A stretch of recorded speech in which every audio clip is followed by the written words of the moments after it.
은혜로우신 하나님, 우리의 삶의 목자 되신 주님을 찬양합니다. 늘 좋은 곳으로 인도하시고 좋은 꼴을 먹이시고 맑은 시냇물을 마시게 하시는 그 목자의 정성처럼 오늘 우리에게도 하나님 베푸시는 놀라운 은혜들이 충만함을 고백하옵고 이 귀한 주일에 주 앞에 불러주신 것 감사합니다. 그 온 마음을 다하여 찬양할 때에 우리 찬양대 귀한 찬양 위에 임재하시고 그 삶에 함께하여 주시옵소서. 똑같은 마음으로 은혜를 고백하는 모든 성도들 주의 은혜 안에 거하게 하시고 참으로 목자 되사 인도하시는 그 주님을 오늘도 말씀 안에서 발견하도록 인도하여 주시옵소서. 주께서 말씀 전할 때 함께 하시고 말씀 들을 때 함께 하시고 그래야 성령 강림절에 성령께서 우리 가운데에 찾아와 주시는 그 놀라운 은혜를 체험케 하여 주시옵소서. 주 예수님 이름으로 기도하옵나이다. 아멘. 네, 오늘도 우리 성부, 성자, 성령 하나님의 은혜가 함께 하시기를 축원합니다. 앞뒤 좌우로 인사 나누십시오. 날 더운데 잘 오셨습니다. 네. 인사가 좀 이상하긴 합니다. 날 더운데 왜 왔어요? 이런 그런 식으로 들리네요. 하지만 세상 사람들은요, 꼭 요맘때 이렇게 보면 연휴가 끼면 그렇게 인천공항이 붐빈답니다. 조금의 여유만 생기면 그저 해외로 여행 가는 것은 뭐 요즘 트렌드라 그러더라도 우리 믿음의 사람들은 주일 지키기 위해서 애쓰는 그 모습 하나님께서 기뻐 받으시는 줄로 믿습니다. 그게 우리의 정체성입니다.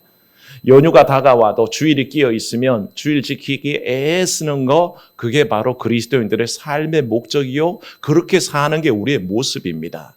그걸 잊어버리면 우리가 그리스도인이 아니겠죠. 그래서 우리가 주 앞에서 그리스도인이라고 고백할 때 하나님 앞에 예배하는 것, 하나님 앞에 영광 돌리는 것, 하나님 앞에 찬양하는 것, 그게 우리 삶의 제1순위라는 것을 늘 고백할 수 있어야 합니다.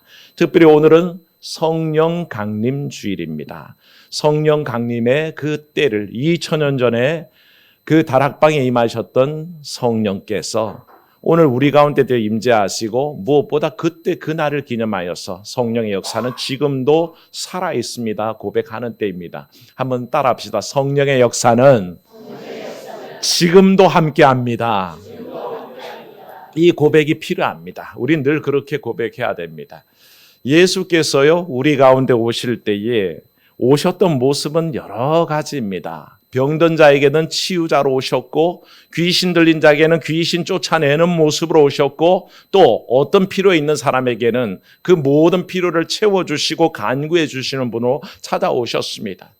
병자들이 주 앞에 왔을 때에 주님은 그렇게 말씀하셨죠. 아들아, 뭘 해주기를 원하느냐? 그렇게 물으셨습니다. 딸아, 내 믿음이 너를 구원하였다. 그렇게 선포하셨습니다. 고통 중에 있는 이들을 그렇게 보다듬어 주신 거죠. 제자들이 풍랑 중에 고통스러웠습니다. 풍랑을 어찌 이겨낼 수가 없어서 밤이 새도록 쩔쩔매고 있을 때에 주님께서 그 어두운 밤에 무리를 걸어오셨습니다. 그때 첫 마디가 뭔지 아십니까? 내니 두려워 말라. 내니 두려워하지 말아라. 안심시키셨습니다. 풍랑 가운데 있고 어둠 가운데 있지만 주님은 그 음성 들려주시며 나니 너희가 구주로 고백하는 나이니 너희가 하나님의 아들이라고 고백하는 내가 여기 있으니 안심해라. 보다듬어 주셨습니다. 부활하신 주님께서 제자들 앞에 나타나셔서 제일 먼저 뭘 하신지 아십니까? 너희에게 뭐가 있을지어다? 평강이 있을지어다 라고 빌어주셨습니다. 두려워하고 무서워하고 불안해하는 그 제자들에게 나타나셔서 주님은 평강 있을지어다. 평안을 빌어주셨습니다. 말은 다 다릅니다. 어떤 때는 내니 안심하라, 어떤 때는 평강이 있을지어다, 어떤 때는 뭘 내주기를 원하느냐라고 물으셨지만 그 말들은 다 다른데 속뜻은 다 똑같습니다.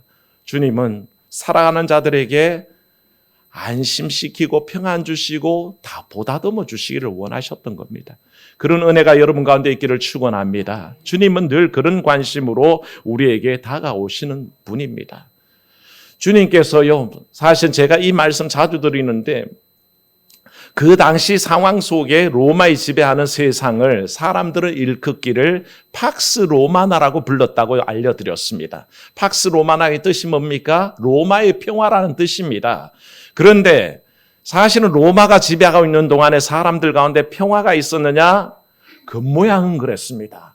왜? 로마가 너무 힘이 세니까 아무도 반항할 수도 없었고 전쟁을 일으킬 수도 없었습니다. 속국 속에서 전쟁이 나면 로마가 쳐들어와서 짓누르니까 할 수 없어서 가만히 있었습니다. 그런데 사람들은 그게 외형적으로는 평화이지만 그렇게 겉으로 짓누르는 게 과연 평화냐라고 물을 때에 아무도 그게 평화다고 얘기할 수가 없는 겁니다. 지금 형제끼리 막 서로 다투다가 막 화가 났습니다. 그런데 아버지가 딱 멱살을 들어잡고 둘 다 화해해. 싸우지 마. 그런 불만이 있으면서도 서로 막 째려보면서 사과해. 형 미안해. 아우야 미안해. 말만 그랬다고 그게 평안이 있습니까? 아니죠. 그 평안이 올라오면 어떻게 해야 될까요? 둘 사이의 근본적인 문제가 해결돼야 평안이 오는 거 아니겠습니까? 우리의 삶도 마찬가지입니다. 그저 겉보기에 다 평안해 보인다고 평안합니까? 실제는 그것은 위장된 평화입니다. 위장하고 있을 뿐입니다. 얼굴이 웃을 뿐입니다. 아무 일이 없는 것처럼 보일 뿐입니다. 실제로는 속이 골마 터지고 있고 속에서 너무너무 여러 가지 슬픔과 고통과 어려움들이 있는데 그저 밖으로만 웃고 있다고 그 사람이 평안할까요? 그렇지 않다는 것입니다. 우리는 다 내재된 어려움들과 고통 속에 살아가는 사람들입니다. 바로 그걸 인정하는 것이죠. 주께서 이 평안을 빌 때에 사실은 그런 거짓 평화가 자리 잡고 있는 세상 모든 사람들의 그 삶 속에 거짓 평안밖에 없고 실제로 중심에서 우러나는 참된 평안이 없다는 것을 꿰뚫어 보시고 주님은 평안할지어다 라고 그렇게 빌어주셨던 것입니다. 우리 아이들이요. 우리 예언이 요즘 공부 열심히 하나? 대학 가서 여전히 열심히 공부할 거예요. 공부를 하면요, 그렇습니다. 딴에는 열심히 공부하잖아요. 그런데 이 공부라는 게 끝이 없습니다. 공부해 보신 분들은 알 겁니다. 공부가 어디 끝이 있습니까? 해도 해도 끝이 없고요. 아이들, 우리도 다 지나왔던 때인데, 우리 요즘 아이들도 마찬가지입니다. 얼마나 열심히 공부하는데, 결과물이 잘 안 나타납니다. 자기 딴에 열심히 합니다. 엄마, 아빠가 열심히 일해서 돈 벌어다 가지고 자기 등록금도 주고 비싼 학원비도 내주고 온갖 공을 들여서 다 키워나갑니다. 거기에 참 감사하기도 하죠. 그래서 열심히 하려고 나름 애쓰는데 성적은 잘 안 나옵니다. 그리고 자기가 원하는 결과들이 안 나와서 정말 아이들이 미칠 것 같은 거죠. 그런 아이들의 마음을 부모된 여러분들 헤아려 주시기를 바랍니다. 자기도 나름대로 한다고 하는데 안 되는 것일 뿐이에요. 그럴 때에 격려해 주시고 위로해 주시고 힘을 북돋아 줘야죠. 그 결과가 나왔다 해서 모든 게 끝난 것도 아닙니다. 또 대학을 진학하고 나면 대학 간 다음에 어디에 직장에 좋은 직장 들어갈 것까 때문에 고민해야 됩니다. 그게 우리 자녀들의 삶입니다. 직장 들어갔다고 끝납니까? 그 속에서 승진의 구도 속에 살아남아야 됩니다. 경쟁자들이 얼마나 많은데요. 그 속에서 승진의 하나의 구멍을 뚫고 들어가려고 그 문을 열고 들어가려고 얼마나 애써야 됩니까? 그러니까 사실 우리 삶은 온통 스트레스 속에 있다는 것이 분명해집니다. 그게 우리가 살아가야 되는 세상의 무서움입니다. 그게 두려워할 수밖에 없는 이유입니다. 왜 주께서 위로하실까요? 왜 평안히 있으라고 하실까요? 우리에게 왜 소원을 물어보실까요? 사실은 그런 내재된 억압들과 고통과 괴로움들이 우리 속에 꽉 차 있기 때문에 그렇습니다. 사랑하는 여러분, 오늘도 여러분 그런 심령 속에 주님 오셔서 물으신다는 것을 기억하시고 내니 평안하라 할 때 아멘 하시고 따라 무엇을 원하느냐 할 때 마음의 소원 아뢰시고 참으로 내 마음이 고통스러울 때에 참으로 안심시키시고 인도하시는 그 주님을 맛보십시오. 그 빌어주시는 평강 속에 거하시기를 축원합니다. 오늘 주님께서는 우리에게 말씀하십니다. 평안을 너에게 끼치노니 곧 나의 평안을 너에게 주노라. 그렇게 얘기합니다. 내가 주는 평안은 세상이 주는 것과 같지 않다.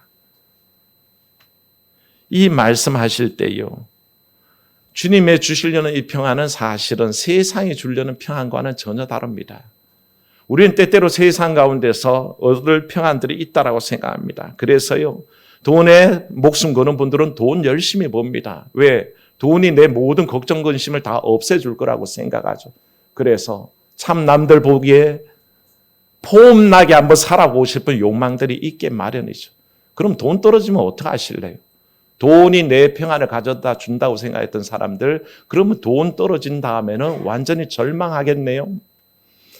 건강에 자기 생명을 거는 분들이 있습니다. 건강 중요하죠. 부모님들은 그 건강 제일로 여깁니다. 참 마음이 아픈 것은요, 부모님들이 자기 건강을 챙기는 것은 자기 오래 살려고가 아니라 자식들에게 폐해 끼칠까 봐. 그래서 건강하려는 그 마음이 자식된 도리로서 마음이 너무 아프고요. 그런 마음을 읽기에 참 감사하고 눈물이 날 때가 많습니다. 여러분들도 그렇지 않습니까? 혹시나 자식에게 폐해가 될까 봐 그렇게 건강을 추구하는 거죠. 그러나 자기 건강에 열심인 분들도 사실은 있습니다. 그런데 그 건강 잃어봤을 때 여러분 어떻습니까?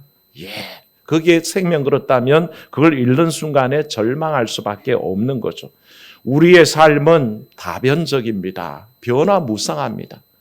일관되게 나아가는 거 없습니다. 언젠가는 한번 뒤집어질 때가 있고 완전히 상황이 바뀔 때가 온다는 것을 얘기할 때 그런 세상의 변화가 극심한 것에 목숨 걸 일이 없다는 것입니다. 그러나 주의 평안은 한번 따라합시다. 주의 평안은 영원합니다. 이 고백이 진리입니다. 주님 주시는 평안은 사실은 영원합니다. 주님이 주시려고 하는 그 평안은 로마가 짓눌러서 가지고 있는 그 평화가 아닙니다.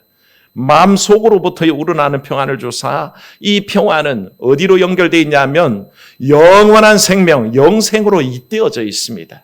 사실 그걸 바라보는 사람들에게 평안을 누리는 겁니다.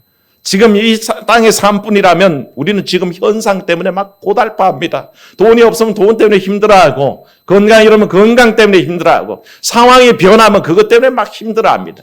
그러나 이 삶을 넘어서서 저 영원에 잇대어 있는 삶을 바라보는 삶은 이 삶의 그 변화에 그렇게 민감하지 않습니다. 왜? 영원한 생명으로 이어져 있기 때문에 걱정하지도 않고 근심하지도 않고 평화 가운데 거하는 것이죠. 그런 은혜가 있기를 축원합니다. 늘 우리는 그 영생을 향하여 나아가야 한다는 것이죠.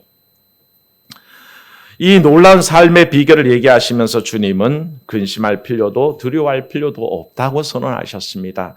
오늘 말씀의 배경은요, 사실 우리가 잘 알아야 될 것이 주님께서 14장 1절부터 너희는 마음에 근심하지 말라 하나님을 믿으니 또 나를 믿어라. 내 아버지 집에 거할 곳이 많도다. 그렇지 않으면 내가 너희에게 말해줬을 것이다. 내가 아버지께로 가서 거처를 예비한다. 이렇게 얘기하신 그 주님의 말씀을 제자리 들으면서부터 생겨난 고민입니다. 주님께서요, 주님은 어떻습니까? 제자들에게 아버지 같은 분 아닙니까? 열심히 쫓았습니다. 그분이 계셔야 된다고 믿었습니다. 그분이 계셔야 내 삶이 변화되고 그분이 계셔야 힘이 생기고 그분이 계셔야 능력이 있다라고 믿었는데 그분이 아버지께로 가신다라고 얘기합니다. 그러니 사람들은 깜짝 놀라죠.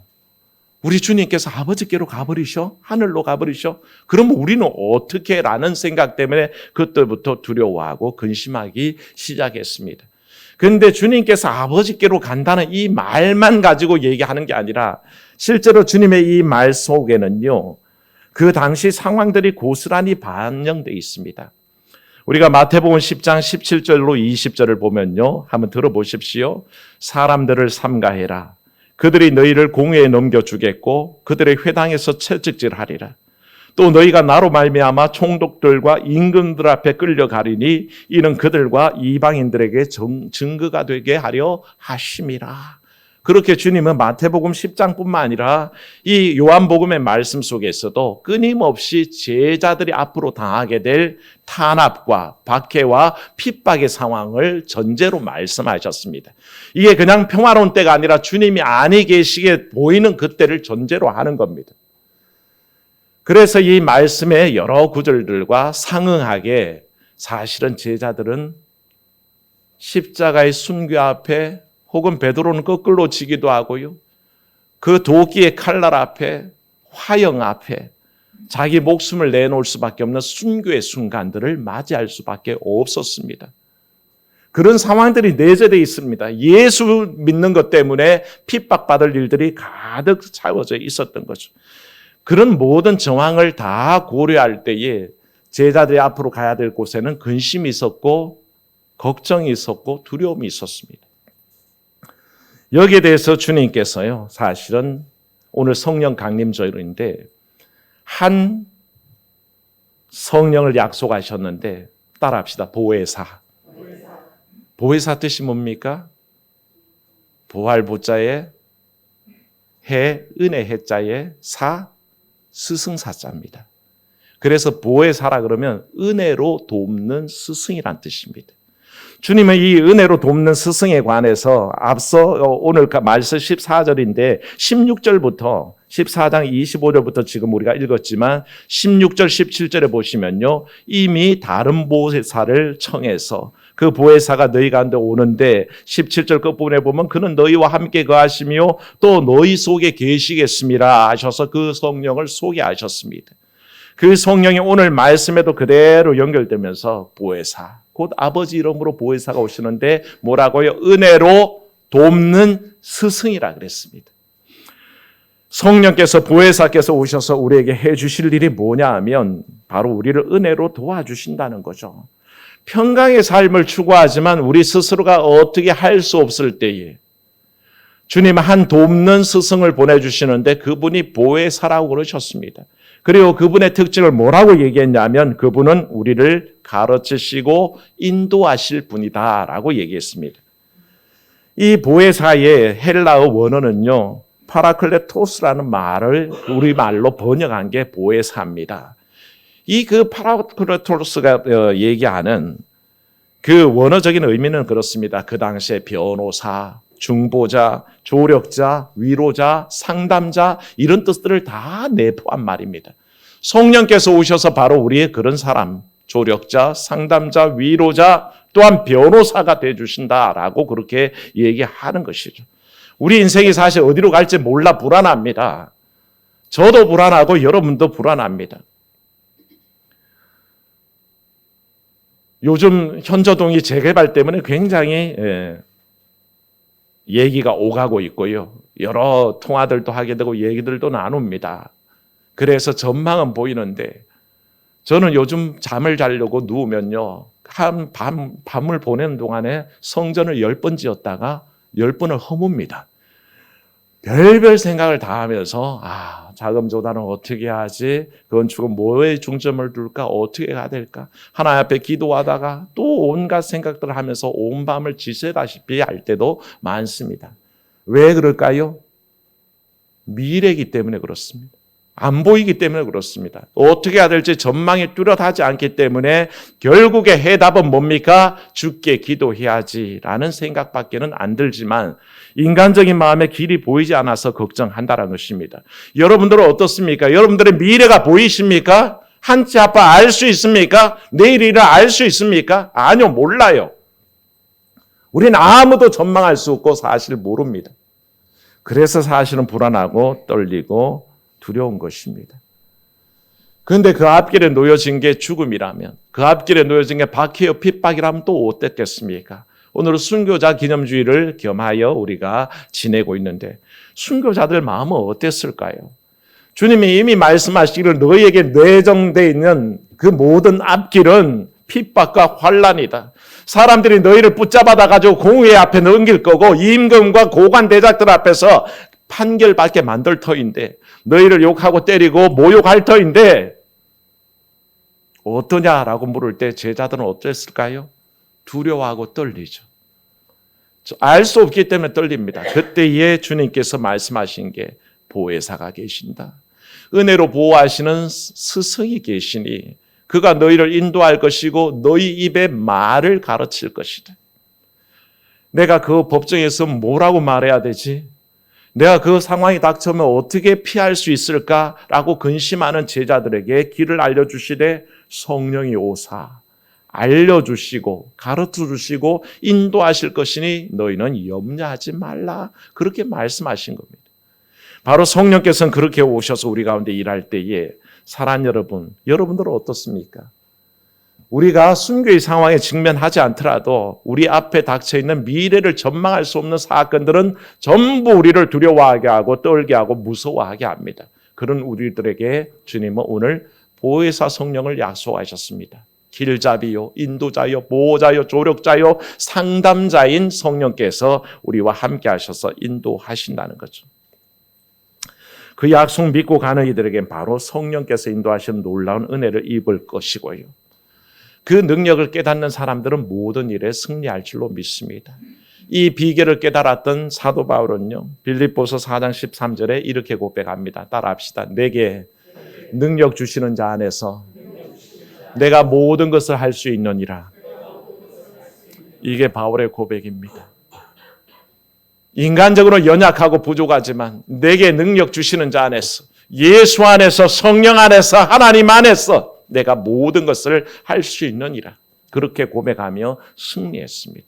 사랑하는 여러분, 불안하고 두려운 우리의 삶 가운데서도 떨며 근심할 이유가 없습니다. 내니 안심하라 주의 음성 들으시고, 또한 평강을 허락하시는 주의 음성 들으시고, 우리의 소원에 함께 하시는 주님의 그 능력을 맛보아 알아야 합니다. 그런 하루의 삶이 되시기를 축원합니다.